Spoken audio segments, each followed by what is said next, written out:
हम कहाँ बात कर रहे हैं? आपको बताया जा रहा है। पार्टी वाले बात कर रहे हैं, वो बात कर रहे हैं। आपको अधिकार नहीं है, आपको अधिकार नहीं है।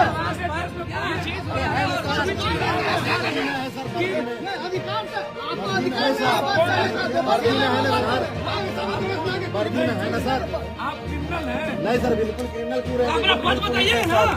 बाद में है ना सर, पूछिए आप क्या पूछिए ये बताने में जब क्या है? बताइए। अरे बाप, उसमें कौन दिक्कत है? और आप लोग इतना बड़ा दादा नहीं बन जाइए बाबू, सब इंस्पेक्टर साहब जी लोग, ये ठीक नहीं है। ये अति दिखाना ये सब चीज से छोड़, ये दुनिया में नहीं ना, हम भगवानों से नहीं करते तो आपसे क्या करें? और दीपक नाम का एक इंस्पेक्टर है, उसके कमर में रिवॉल्वर था, वो गोली में चला सकता। मैं सीधा कर रहा हूं। एक दीपक नाम का इंस्पेक्टर है, वो सिविल में, एक और सिविल में वो गोली चलवा सकता था, गोली चला सकता था, और वो वीडियो बना हुआ। तो किस तरह का एटीट्यूड उसका था, मैं आपको बता नहीं सकता।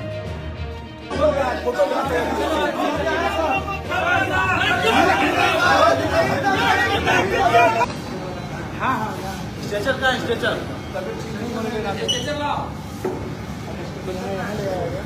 अरे लाइए स्ट्रेचर।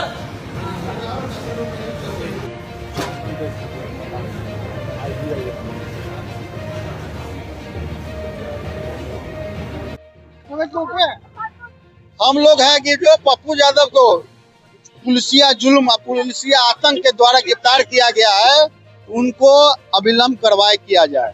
इतने पुराने मामले में किस तरह वारंटी को गिरफ्तार किया गया? अगर वारंट था तो 8 महीने से कहाँ थे? तो प्रशासन का पूरा रवैया गलत था। हम है कि बिहार सरकार जो एसटीएफ दीपक कुमार को बताया जा रहे हैं, वो खास सरकार के आदमी हैं, खास जगह उनका पोस्टिंग होता है, और सरकार को खुश करने के लिए ही वो किसी तरह गए थे कि पप्पू यादव को हम बेइज्जत करने, रिहाई की मांग कर रहे हैं आप लोग? वो तो न्यायिक प्रक्रिया है। 1-2 दिन में वो केस क्लोज हो चुका है। टेक्निकल रूप से वो जिंदा करके इनको गिरफ्तार किया गया उस केस में। वो केस खत्म है, केस में कोई जान नहीं है। कोर्ट जिस दिन खुलेगी उनकी रिहाई हो जाएगी। जंतर मंतर पर पप्पू यादव आज धरना देने वाले थे।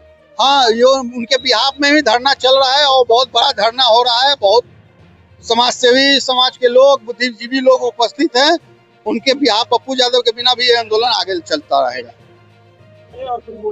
आज हम लोग प्रोटेस्ट इस बात पे किए हैं कि जिस तरीके से पप्पू यादव जी को डिटेन किया गया है घर से, एक अपराधी की तरह, जो एक माननीय सांसद हैं, जनप्रतिनिधि हैं, और जिस तरीके से पुलिस अपने ड्रेस में न जाकर सिविल ड्रेस में गुंडा की तरह जाकर उनको अरेस्ट किया है, तो ये बहुत शर्मनाक है।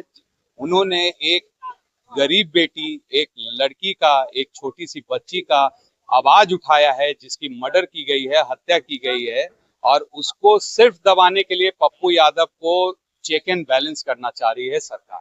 क्या पप्पू यादव रिहा हो पाएंगे? पप्पू यादव ने ऐसा क्या जुल्म किया है? चेक बाउंस का जो केस होता है, चेक बाउंस का केस में क्या होता है आप मुझे बताइए। नेगोशिएबल एक्ट जो होता है उसमें क्या होता है? वो तो एक किया गया है, वो 32 साल 31 साल पुराना ये है। 24-25 में इनके पास वारंट अगर था पुलिस के पास, तो 24-25 झाल बजा रहे थे। उस समय उनको क्यों नहीं अरेस्ट किया गया? वो तो खुलेआम पूरे इलेक्शन में घूम रहे थे। तो अभी आप अचानक से, जब नीट मामला गरमाया हुआ है, तो उस समय ही क्यों घर पे जाके रात के 11 बजे आप अरेस्ट करते हैं? और एक सांसद से जिस तरीके से आप बात करते हैं, इसी तरीके से हिंदुस्तान के सारे सांसद से पुलिस बात करती है क्या? नीट मामले को लेकर जंतर मंतर पर धरना भी देने वाले थे। देखिए, नीट मामले को लेकर अब पूरे देश में आवाज उठेगी, लेकिन मुद्दा ये है कि कहीं ना कहीं सरकार जो है पूरे तरीके से इस चीज को गुमराह कर भ्रमित कर नीट मामले को दबाना चाहती है। आपको मुजफ्फरपुर गृह बच्ची वाला जो कांड हुआ था, उसमें क्या हुआ? आप सीबीआई को गया, क्या हो गया? बहुत सारे ऐसे उदाहरण है जो सीबीआई में जाने के बाद 15 साल 20 साल बाद इंसाफ आता है। मतलब ठीक वो उसी प्रकार इंसाफ है जिसमें एक टाइटल सूट जो जमीन का चलता है, 20 साल बाद जजमेंट देता है, तब तक एक पीढ़ी समाप्त हो गया होता है। तो बस इसी प्रकार का आज आप लोग क्या किए? आज हम लोग माननीय मुख्यमंत्री जी का जो संज्ञान नहीं ले रहे हैं, जिस तरीके से बिहार में लोकतंत्र को समाप्त किया जा रहा है, लॉ एंड ऑर्डर को ध्वस्त किया जा रहा है, तो उनके खिलाफ हम लोग पुतला दहन किए हैं ताकि वो संज्ञान ले और इस पे कड़ी से कड़ी, कठोर से कठोर जो प्रशासन ने सिविल ड्रेस में जिस तरीके से सांसद महोदय को अपमानित करने का काम किया है, अगर वो मुजरिम थे तो वो सुबह में भी वो कर सकते थे, एक दिन पहले कर सकते थे, ओम बिरला को नोटिस कर सकते थे कि आपके सांसद है, और उनको नोटिस देने के बाद पप्पू यादव को, उनका तो गृह ऐसा नहीं है केंद्रीय सरकार द्वारा आवंटित है दिल्ली में, वहां आप नोटिस भेज सकते थे। जब वो खुद ही आए हैं यहाँ पे न्यायालय के पास अपने केस को लेकर, जब उनको पता चला है, तो आप आनन फानन में इनको अरेस्ट क्यों कर रहे हैं रात के 11 बजे? मैं राजीव मेहता, बिहार प्रदेश प्रवक्ता।